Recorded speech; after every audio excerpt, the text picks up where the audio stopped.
All right, man. All right. Episode 2 of the Just Be Simple podcast. If y'all are live tuning in with the fam, spam some W's in the chat. We are live in full effect. Just Be Simple podcast, episode 2. I know y'all see by the title, this is the full lifelong breakdown of JB. A lot of things you guys don't know. Shout out to Twitch fam, of course. Always stay lit. But those of you guys who are not tuned into the streams, I'll be telling you guys things that I've never told anybody. Not even my family. And I know you guys are watching. Hey, how you doing? But the revolution needs to be televised, okay? The real will prevail. Anything done in the light, 100%, especially in this day and age, will come to the light. I don't care how it comes off. Do not get focused on the messenger, that you are not tuned in to the message. That's what's most important out of all of this, okay? It might be in the form of a celebrity, of a woman. Hey, what's real, the truth, what's righteous, is what's right. You can't deny it. You cannot deny it. So, with that being said, I have no papers by me, no pens, no pad, no nothing. This is straight life, studying, insight. This is all me. It's all me. So, Just Be Simple podcast, episode 2. This will be the breakdown of Jaden Banks. Okay, to build perspective, this is why I'm doing this, okay? The reason why I'm doing this is because there's so many people, as us as a youth, right, especially, you know what I'm saying, who feel so disconnected, right, from our family, from our friends, our relatives. So many people feel so disconnected and misunderstood. And I wanna squeeze that gap. Why is it? I wanna squeeze that gap. So to build awareness, to build perspective, we need to talk about these things so other people around the world can know that what you're going through, what you have been through, it is only a testament to how strong and powerful you truly are, man. Truly are. Because especially when I was young, man, I was going through some shit. And I thought that my shit was the stinkiest, most harshest, cruelest shit that anybody could ever go through.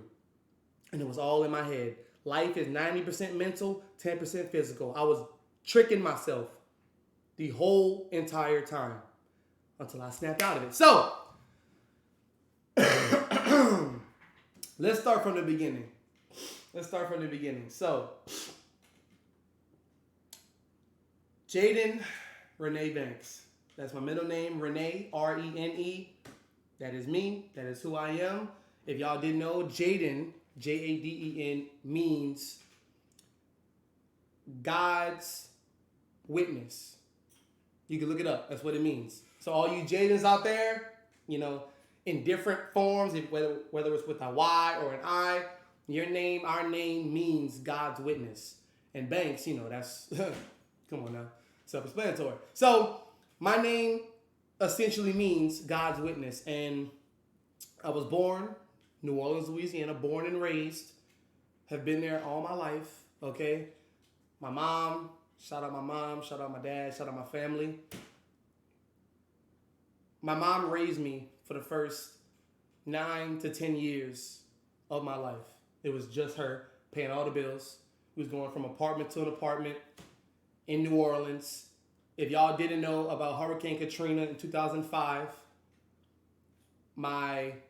as I like to say, my new year, my solar return, my birthday, is January 23rd. Okay, that's why I wear this. January 23rd. I'm an Aquarius. Okay, for all my astrologers out there, my astrology people who actually know the science and what they're talking about, not these TikTok stupid ass remarks. Oh, you're an Aquarius, you're a Cancer, oh, you're toxic. All that stupid ass shit. Don't know what they're talking about. They don't need this ignorant, okay? I'm a Aquarius Sun, Capricorn Moon, Virgo Rising, okay? And grew up with my mom, just her and I. Every Christmas, I was born into that traditional lifestyle. My Mima, which is my mom's mom, had a lot of impact on me growing up. She picked me up from aftercare. She was a hardworking woman. She picked me up with my pawpaw, and I went over there by her house after school, and I was with my Mima a lot. Let's just say, because my mom, she was doing what she could to pay for tuition, keep them lights on, keep some food on the table, and it was just us, right? Imagine if you brought her on stream, she'd probably cry. She'd definitely cry. But I grew up with my mom, nonetheless. Okay, so let me give y'all the picture. So Christmas, Thanksgivings, I grew up kind of, sort of in church. I couldn't stand it. If y'all know anything about Aquarians, we are very rebellious. We have a mind of our own. We are nonetheless very revolutionary. We have a mind of our own. We love setting a track for ourselves. We love being we're leaders. We're leaders. We are steadfast in what we firmly believe and think, and we do think a lot. Okay? And so throughout my life, I didn't really listen to my mom as much, but I didn't listen to anybody, because I'm like, okay, so how can you tell me that this is right without me even at least thinking about it first? You see what I'm saying? So I was a smart ass kid growing up, right? A lot of teachers wanted to whip me, but you couldn't do much with me because I wasn't smart. I was book smart. I'm very intelligent, very well spoken, nice teeth, hey. So yeah, you couldn't do much with me growing up. I was a smart ass, little badass smart ass, and I used my intelligence to outsmart people. So let's go back a little bit. Katrina hit in 2005. I was born in 2001, and I moved. My mom and I moved. We had to move in Jackson, Mississippi, which was like an hour and a half, 2 hours away. And I went to a crazy all-white school.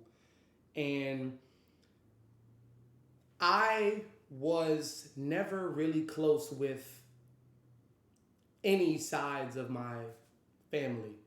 And let's talk about that for a minute, because family, that's such a tossed around term, right?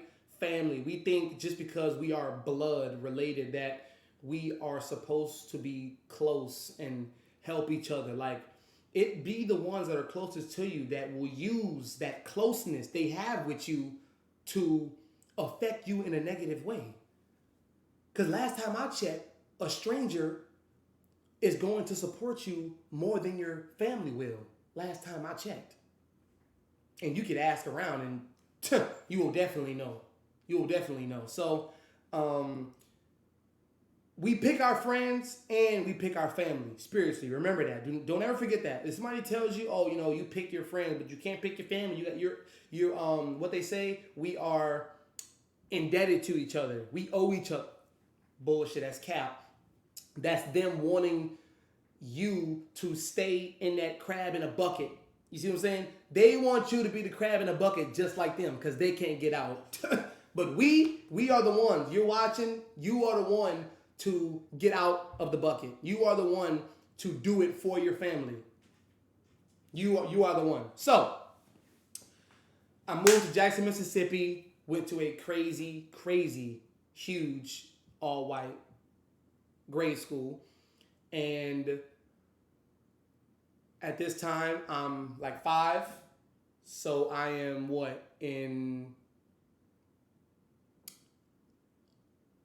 kindergarten? Yep, I'm in kindergarten. Yeah, kindergarten, like going to the first grade and shit. And that's when I saw a lot of signs of racism when I was 5. When I was 5, I seen a lot of signs of racism. I was the one of like 4 blacks in the whole entire school. And it was one of those K through 12 schools, right? And if y'all know anything about this part of Mississippi, it's nothing but land. It's like a smaller Texas. The high schools are acres, nothing but land, football fields, high schools, and it's crazy. So very young, I was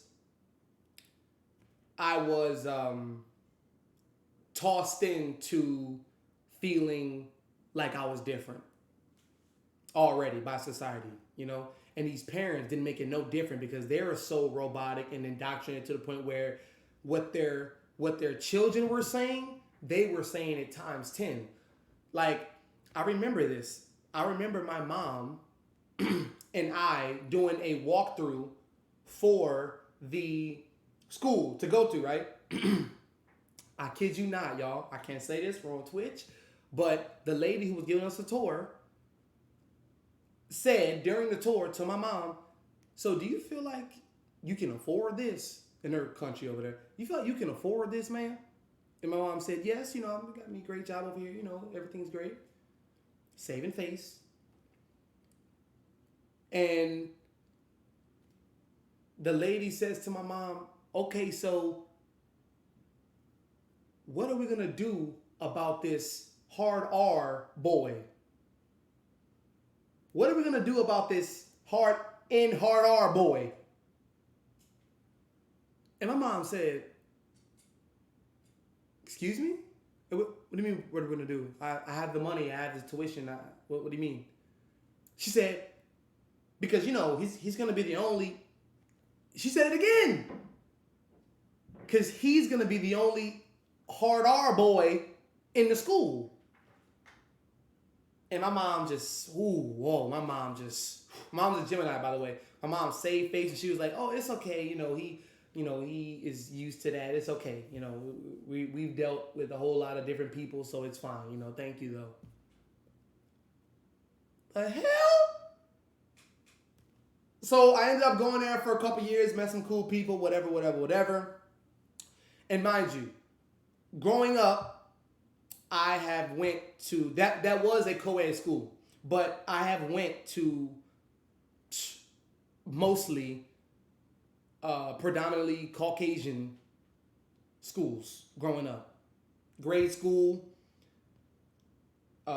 middle school, and then when I was in 9th grade, I had a situation that I have a story time on my channel about. But my 9th grade year on to my senior year, that's when I went to a co-ed school that was with a lot of Asians, Mexicans, Hispanics, blacks, a lot of whites too. But yeah, like we had a whole international day in our school, so that was dope. But staying on topic, I was not really close with my family. Now, the reason I keep saying that and why it's so important is because whenever we would have these functions, right, my mom is big on family and sticking together, right?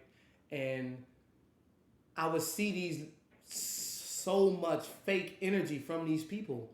And I'm like, how could they be our family when they don't even like each other? Like, why are they lying? Like I see this. And I was one of those kids, real observant, always on my P's and Q's. I'm always looking around at, Christmas, Thanksgiving, Easter, and I'm watching nobody bring anything to the functions. And we always had these holiday parties at our house. So I'm looking around, they just coming with and y'all know I always say this. When people just come around with a open mouth and a hand, you need to watch them. Just, like what? You are bringing nothing to the table. You are bringing nothing for anybody else. You are just worrying about what you're going to get, what you're going to take, and how you're going to eat. So I used to watch that very closely from my family, right? And I wouldn't tell my mom. I'd keep it to myself, right? And over time, they'd be like, something wrong with me. They would tell my mom that something is wrong with me. Something is wrong with her child because I'm not talking to them. I'm not eating nothing when I go over there. Their food is poison, nothing. You feel me, Jaden? You feel me? Like, And they ready to bring to go plates too. Ready, right? So I would see this very young, very, very, very young. I wouldn't say much to them. I'd give them light, weak ass hugs and keep it pushing. Like, I just want to get out of there. And I'm getting into this early, right? I'm getting into this early. But this is something that I've never told you guys, so be very aware, okay? So I definitely cannot remember the age. My memory as a kid has always been sharp, very sharp, very sharp. I have heard my mom get hit on, like actually a man putting his hands on her. I've heard it. I have seen my mama cry, not that much as a kid, but just enough to the point where it makes me not want to see my mama cry, you see? And I don't remember what age. I don't remember what age I was, but that's why I'm saying this. I've never said this ever, y'all. So this is how much I love y'all, and yeah. I don't remember what age I was, but my aunt, it is like a cool thing or an interesting experience as a boy, a older chick, like wanting to mess with a younger boy, right? And so my aunt, I was young though. I was young. I was really young. And she was much older than me. We were at my grandpa's house, and it was just us in the crib. We were in the bed, and long story short, I don't want to get too much, but long story short, she was like taking my hands and, putting it all over her body, and she was like kissing me and, all this stuff, right? And my memory is great. I remember all of this. So essentially, I got sexually assaulted. Essentially, I got sexually assaulted from my family. And the reason I'm not ashamed to say that is because it has grew me into the man that I am today.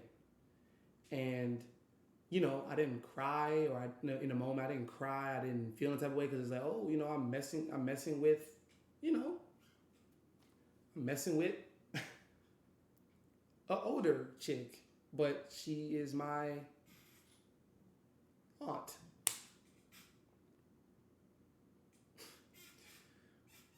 Yeah, I know.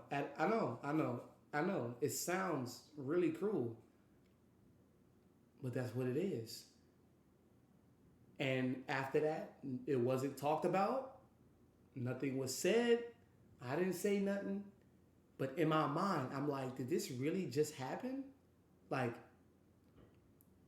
was that actually real? Like, was that a thing just now? Like, did she actually do that? How did you feel? I was extremely young, Chico. Come on now. I'm worrying about cars and Thomas the Train. I'm not, you know what I'm saying? I was numb, bro. And I was just going with it. She was, putting my hands and everything, right? Like, I didn't know what was going on, dude. But essentially, that's what happened. I got sexually assaulted. So, fast forward, she, went on with her life. I went on with mine. I never talked about it. I never really thought about it. I got over it. And that was just that. All this is around the same age. Yes, yes. You still see her now? Nah, nah, nah. But it's like no bad blood, or it's no bad blood. Like she grown as shit now. She grown as shit, But that was the start of me thinking about like sex and girls and shit at an early age. Did I want that? Of course not. But that's just what happened. And fast forward, I grew a little older. I was in grade school now, so probably like around 5th, 6th grade. And I am going to these sock hops. That's when sock hops was real big. I'm going to sock hops. Mind you, I'm still at an all-boys school. I'm back in New Orleans, Louisiana. I'm back in the school. Katrina, it was hectic. It was crazy. Houses, cars, trees on top. If y'all know the story about Hurricane Katrina, then y'all know. But it was bad. Category 5, monumental, terrible, bad, right? So we came back. Everything was rehabilitated and fixed up. I went back to school. Went back to the same school that I was prior to Hurricane Katrina, and I picked up right where I left off. Had my same friends. We went to sock hops together. I was hanging around all white people. Okay, there was a moment in my life around this age, like grade school. So 4th, 5th, 6th grade, where I kid you guys not, y'all know I will never lie to y'all. I told my mom to her face with all the conviction in the world. I said, "Mom, I don't want to be black. I want to be white." That's what I told her. And she held back them tears so heavy. She held back them tears, y'all. And it was such a sad thing to say and to see from my mom. And this was from me being around all these white people and seeing these 3-story houses and Lamborghinis and Mercedes and back pools, going on bro. They invited me to all the vacations. I have seen the biggest of the hugest houses, mansions at an extremely young age. Fuck around with these white people. And this is how I got under that notion of me wanting to be white, because they had everything. They had everything, y'all. They had a bidet. If y'all know what that is, they had a thing on the toilet where it cleans your ass. My little black ass learn about what a bidet is, and I'm probably like 8, 9. Are you crazy? A bidet. You feel me? You feel me, Jaden? Like I was messing around with a bidet. So most of the white people I was around had their mom and their dad in the situation. Meanwhile, like I said, the first 10 years of my life, it was only my mom and my meemaw taking care of me, right? And I realized, wait a minute. So they got this big ass house, a pool, they get to go on vacations all the time, a basketball goal, a basketball court, dogs, cats, 3rd story, every video game, all the snacks, maids. And I'm like, and they're together, the mom and the dad together. And I'm like, wow, I want this. I want this for my life. I want that. I want what they have as a kid. That is how impressionable we are as kids, right? Looking back on it, They were so unhappy. They were the most miserable, unhappy people I have ever seen. Ever. But as a kid, we only see surface level. It's like with our pupils, we only see 1 to 3% of what's really going on in life with this shit. So as a kid, we only see the surface level of shit, right? So I tell my mom I want to be white. She holds back her tears and she kind of just lets it just fly, like pass away, right? And of course, you guys could know I was messing with nothing but white chicks, nothing but white girls. And I liked it in a moment, of course, right? I liked it. I also did feel, you know, pockets of racism and discrimination with them too, as much as friends as I thought we were. I witnessed that a lot, and I I used it to motivate me, right? I used to motivate me, and the way that I did that was if there was a chick that I liked that was in our friend group, I would put so much energy into getting her to the point where she wouldn't see my color. This is y'all. This is so real that I'm saying that. This is so real.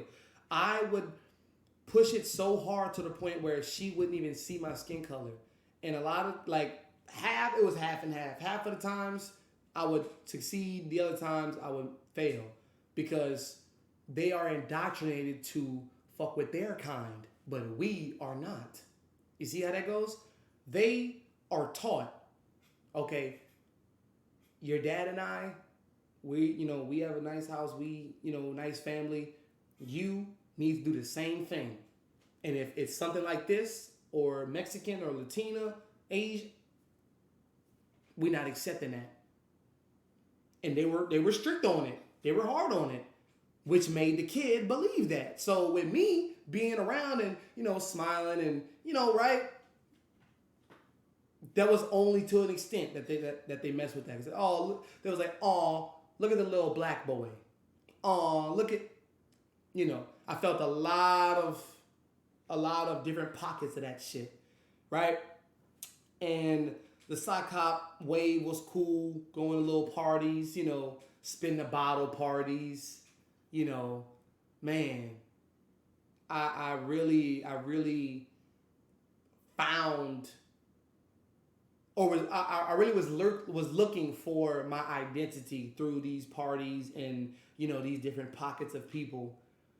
And my Mimo lived in the hood, right? Just $1 a day, head ass. My Mimo lived in the hood, right? And like I said, I would be there all the time. So, I would play outside with the people in the neighborhood. I would hear gunshots around the block, gunshots when I was, in the house, a whole lot of shit. But I will never say that I grew up in the hood, ever. I will never say that.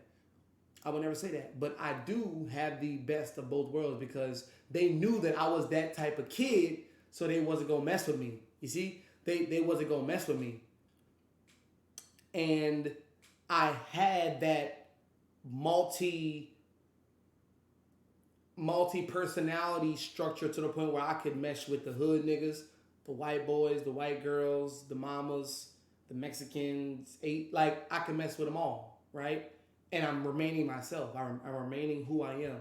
So I'm going into high school around this time, and I'm realizing that I love basketball. Ball is life. Ball was life for me.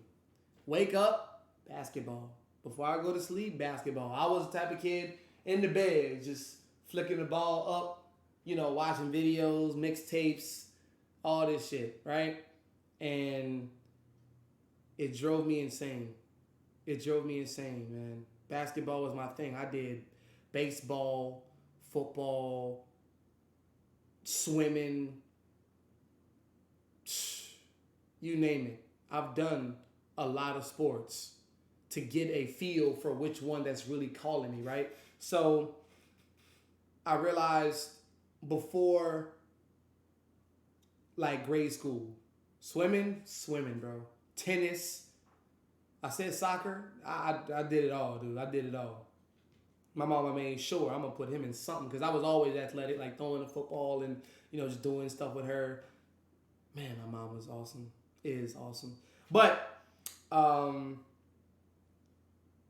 knew basketball was my thing going into grade school. I would get these trophies and win these championships and go to these camps and do all these things. I would always excel. I was playing AAU, just travel basketball. My mom will put me all up in there. And when I was in 8th grade, 7th and 8th grade, I had my basketball career, my high school basketball career set out for me. I was playing ball with these dudes for years. We had like a solid 5 who was, like, y'all know that solid foundation of 5 basketball players that kind of just go with each other everywhere and they rise with each other from grade school to high school. Yeah, that was us. And we were beating everybody, bro. We beating everybody ass. We was going to parks, whooping everybody ass. We was only what, 12, 13. 8th grade, yeah. 12, 13, bro. And we was making it happen. But those of y'all who don't know, I have a story time on my channel about it. But I got expelled, asked to leave from my school in 8th grade because of y'all go watch the video. But I ended up leaving that school and fumbling through some other schools. I ended up at the co-ed school that I graduated from, and I will never forget the time that I stepped foot on that campus for, they called it, what, Founders Day or Book Day. Thank you. They call it Book Day. And that's when you take your ID pictures, the new kids come through and they kind of get like a introduction and all that. Oh, man. When I stepped foot by myself, not even wanting to go to this school because I was so indoctrinated in an all-boys school and, being around, white people, that when I went here to a multi-diverse school, I was like, yo, this is exactly what I needed. But I didn't want to admit it. When I sat down, the first day they was playing music, they was jumping all around and the band was there and teachers greeting everybody. Hey, how you doing? Welcome, welcome. Oh my, I was like, yo, this is nice. But I was still mad because I'm like, bro, I don't even want to be here. Like, I don't even want to be here, bro. Like, this shit is great. Right? So, I love it from day one. I love it from day one. I'm the new kid in a co-ed school. Are you kidding me? There is so many chicks waiting to get a piece of me. There's so many chicks. Bro, oh my God. The first week. Shout out my brother Cam. Y'all know Cam. Shout out Cam. If you watching, I love you, boy. Cam took me everywhere, bro. Cam introduced me to the whole football team, the basketball players, the cheer. Oh my goodness. Cam was that dude. And he was playing football. Cam was that dude, right? And I'm a new kid on the block. Smooth. Bro, that first week was killer. Everybody shooting. Who is that? I need to know who that is. Who is that? Boyfriends and girlfriends coming up to me. Bro, the girlfriends of boys who was saying they fuck with me was coming up to me like, all right, don't tell them, but I like you. Here's my number. Here's my Snapchat. Ooh, that was they was being ruthless at a young age. I'm like, oh, I like this. Snapchat was going dumb at this time, y'all. Snapchat? Let's start up a streak, girl, if you serious. Let's start up a streak, girl, if you serious. What you talking about? Let's streak it up there. Let's keep it on the hush hush. Oh my God. Best friend. Who's on your best friend list? Oh my God. Oh, is Jaden on your best friend list now? That's how we doing it? Jaden? The new kid already on your... They was getting heated, Jaden. They was getting mad. I ain't give a fuck. And then forget about it. Forget about we had homecoming in like what, October? Yeah, homecoming in like October, November. Then we had well, of course we didn't go to prom, or we had prom later on, but you know, I was freshman. But yo, I did not go to my ninth grade year's homecoming. It was twerking up in that motherfucker. The chaperones was chill, laid back, you know what I'm saying? But then my 10th grade year, I went and they was strict in the motherfucker. No twerking, no, get in there. Yeah, man, there ain't none of that no more. I'm like, oh, bro, oh, man. Oh, shit. But anyway, that was that. And my basketball career, y'all know about that, you know. That went as it did. And basketball was still life. Basketball was the main focus. And I never regret a single thing that I did throughout my basketball career. Ever. Not once. So many times I wanted to quit. So many times I wanted to give up. So many times I just wanted to cry and just not go to practice because I wasn't getting no playing time. So many times I wanted to just sit around and just like not even go to the gym. Like I had a really, really dark spot from getting kicked out from the school that I was going to excel at. From my the ending of my ninth to my 10th, 11th grade year. Yeah, my 10th grade year, I was really in a dark place. Like really in a dark place only because of the coach and basketball. I felt like I got everything snatched away from me. And I didn't get a chance to prove myself for it. I got everything snatched from me and I didn't get no opportunity to prove myself. And then when I got more in the gym and I got more focused, working out three times a day, and I got to my junior and senior year when I was on varsity, I wasn't going for that shit no more. I was going up to him after every practice, hey coach, what I gotta do to, you know, what, okay. And he would tell me, he would sell me. He would sell me. He wouldn't tell me. He would sell me what I should do. And I kept buying. Then I was broke. I ain't have nothing for myself until my senior year came and I was like, you know what? I ain't taking that shit. I have put in the utmost work to show this man, give me a little bit of fucking playing time. All because you have your favorites. Do not hold other people of a little bit of their blessings, bro. A little bit. There was no tryouts. There was in the beginning, but I already made, like I was on JV. I was, you know, I was already doing that. But that basketball thing was a journey in itself. But let's go back and let's talk about this chick that I met.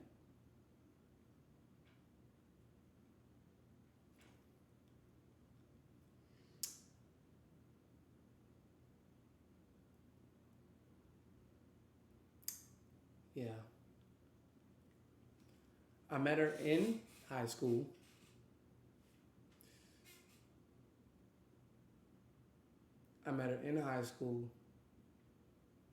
And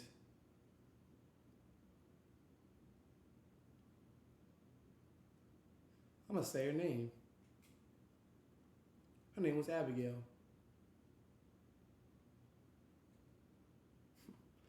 Her name was Abigail. And I met her.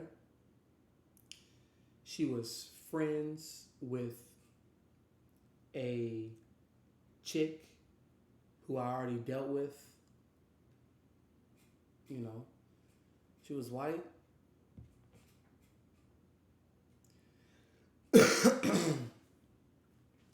And she told me that she manifested me. She told me that she manifested me. She told me that she's always been looking at me and seeing the like importance and value of me, right? And we went through a lot together. We went through a lot, you know. That was my first ever girlfriend. That was my first ever girlfriend, Abigail. Yep. I put her through the fire, made her cry a lot. You know, she was going through shit with her family and all that shit. Making her look stupid.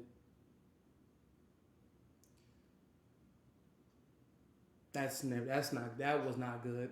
You know, I was in high school. I was just moving and grooving. I was messing with a whole lot of chicks, just being reckless and yeah, mine is that.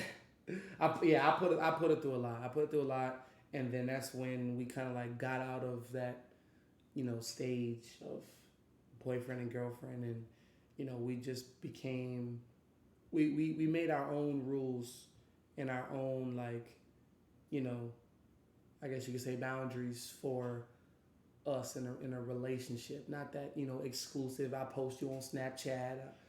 Not none of that stupid ass shit. You know, we keep it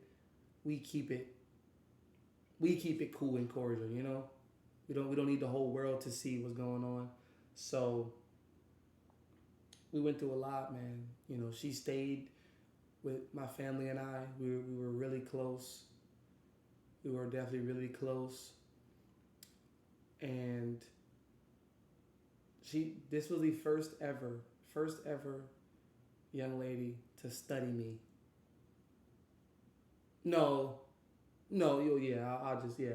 She was the first ever young lady to study me, y'all. She studied me, you know, how I thought, you know, went up, like, as much as she could, she studied every inch of me.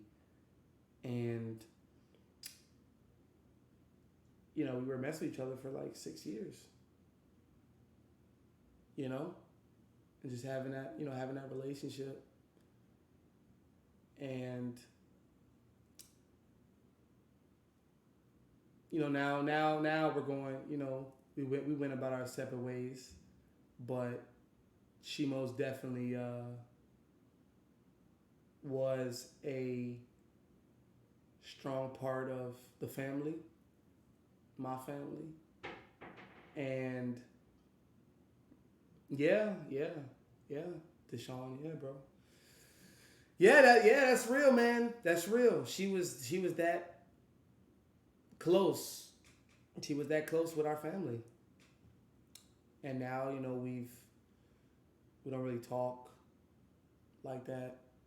You know, she's going about her way, going about mine. But she has definitely taught me a lot about relationships and, you know, the things that we've done, the things that we've shared, the things that we've experienced. I'll never forget. I'll never, you know, she was dope. She was definitely dope. She did a lot. Very definitely loyal to me. She did a lot. And if you're watching this, she might be, y'all. She might be. If you're watching this, hope you're doing well, taking care of yourself.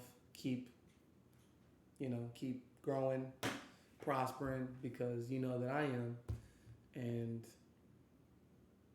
I wish you nothing but love, nothing but success, nothing but joy and happiness and great experiences. And, you know, I'll always love her. I'll always love her. I'll always have, you know, that spot of love for her.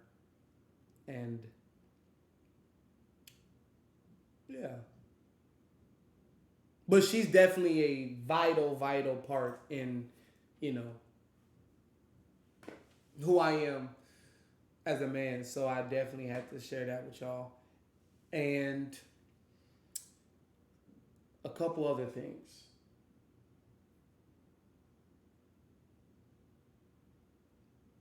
There was this chick. Always a fucking chick, right? There was other chick. Fuck it, I'm gonna say her name too. Her name is Skylar.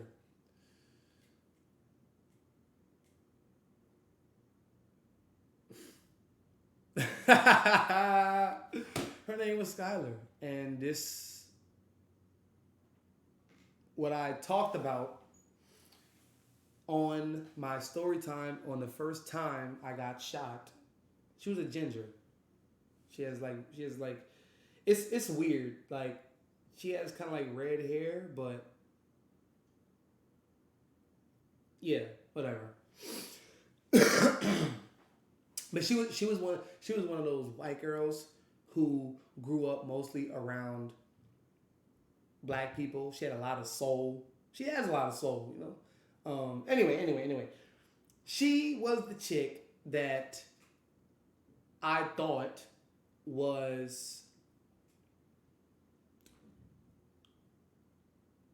my twin flame.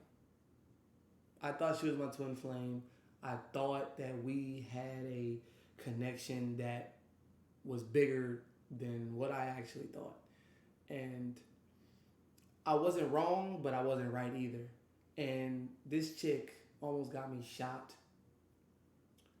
by a dude she was messing with. She almost got me shot. I'm gonna say that again for people in the back. She almost got me shot. And then she was the same chick to leave her boyfriend and in the club pick me up in her car with her friend to take me home. Yeah, I've been through some shit, bro. I've been through some shit now. Her boyfriend calling, I'm going out through the back of the club. The good thing, you know, I know my awareness, my surroundings and shit. I knew the what they call it, the bouncer, right? And he was like, bro, go out the back. So I go out the back and she gets her car with her friend to come and get me while her boyfriend is in the front of the club with his car and his homeboy with a gun waiting to shoot me because I'm and go watch the video if y'all haven't watched it. Go watch the video. But we were messing around for a long time and we had a pretty cool connection. And you know, I definitely wish the same with her. You know, nothing but positive and love, just joyous moments in her life, you know? I don't resent none of these women. I don't resent none of them. They've all played a big part in my life. That is why I'm talking about this. But now let's talk about that real shit. Okay? Like I said, in the first 10 years of my life, it was only my mom and I. It was only my mom and I. And then my dad comes back in the picture. My dad travels, does all this stuff, right? And he comes back to New Orleans, and long story short, him and my mom get together. And they actually get married. Yay, right? Yay. They get married in Vegas. It's a big thing. Have a nice wedding, whatever. He comes back, and I finally get to be with my dad. And mind you, when I was younger, I went to New York to go see him multiple times. I went to Knicks camps. He took me everywhere. It was great, right? Love my dad. He comes back to New Orleans to be with us. And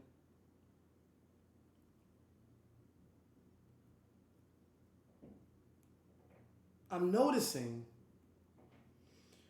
I'm noticing more and more. Mind you, I'm going into high school. I'm noticing more and more how I've never really seen a black couple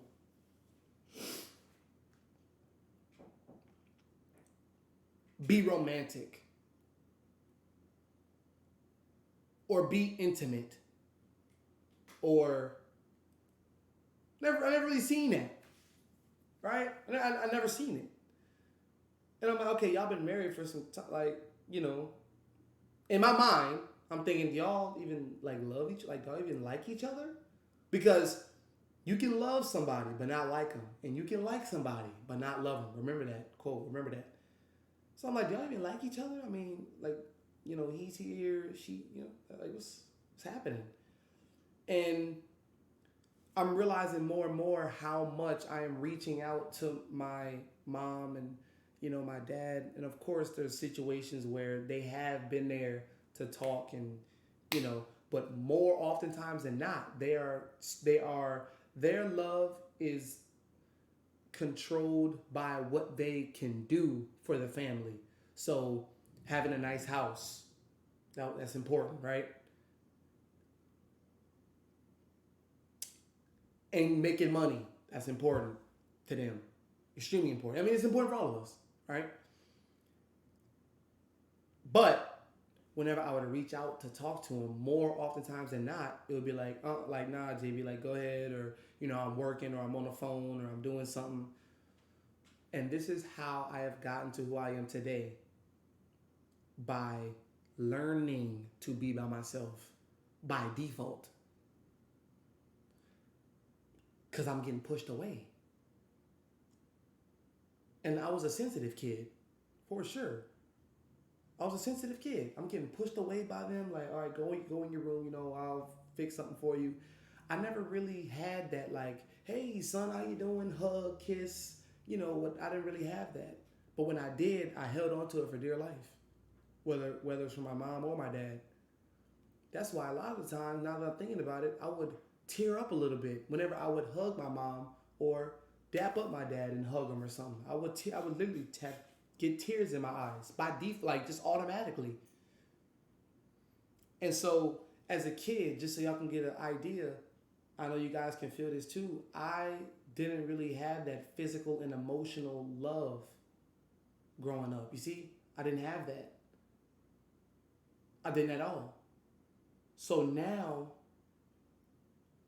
me being 21 years young, I am realizing that I was, past tense, a product of my environment. And I will not let it hinder me from loving and receiving love anymore. Because with my past, with my past people, with my past partners, it was like that. Like, I was good at giving it, but not consistently. Or saying I love you correctly. Exactly, Jaden. All of that shit. It was like it was hard for me to say that. I wanted to say it, but it was hard for me to. Like, it was stuck in my heart. And my dad taught me that. He taught me that. He taught me that shit. And I realized that whether we like it or not, so much of our growth and so much of our life and experiences comes from our parents. And they are only a pair that rent you. That's it.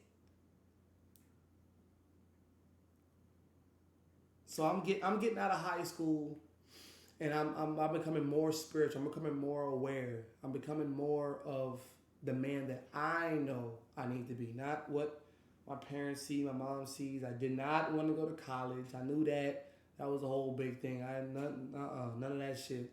But I did know that I'm an entrepreneur at heart. I'm a businessman. I did know that. And I wasn't going to take no for an answer if that was from my family. The energy became real bad in the house, so I had to move out. I had to move out. I started streaming in 2020, literally January 1st, 2020. That was the first day I'm like, let's go. It's on like popcorn. That was the first day. And ever since, here we are. And present day, we now come to present day JB. And we now sit here and we see a man who is full of energy, full of love, no hate in his heart whatsoever, no regret, full of motivation, a revolutionary by nature, a true warrior by nature, someone who is learning how to receive love, someone who is breaking generational curses daily, someone who has built what he's built from him.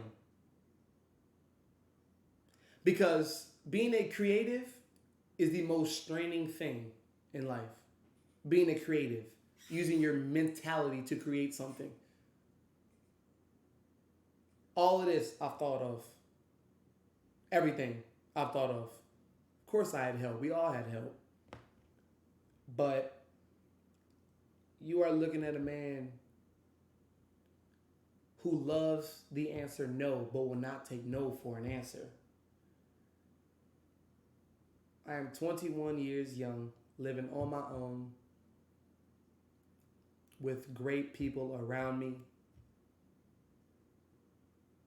I live my days doing exactly what it is that I would want to do if it was my last day on this planet. The way, how I say things, a lot of the times could get a little misconstrued. But that is the only thing I would say about myself, how I say things. Because I am very passionate when I speak. I speak with so much love, it can get misconstrued as something else. And so to all the listeners out there, I just want y'all to know, everything that you have went through, everything that I have went through, we chose it and we planned it. We chose our family. We chose to go through every single situation that we went through. We chose that. And I am so grateful for my family. I am so grateful for the women who I've experienced with, the brothers that I've had, the friends that I've had. Because it has all molding me, still going. It has all molding, can't even speak right now. It is all molding me into the man that I am today. And I take my life so serious. I want you guys to as well. Take your life serious. Make sure you leave no stone unturned.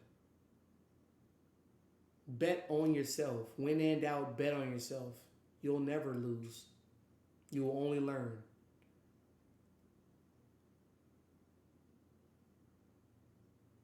A lot of things were said tonight. It might have seemed like it was all over the place, but the real know how, what, when, exactly what I'm talking about. And I just want to say thank you guys for listening. Thank you guys for watching. And most definitely stay tuned for episode 3 next week. Positivity, prosperity. Keep y'all's energy high. Stay loving, stay giving. Keep smiling. And I'll see y'all in the next one.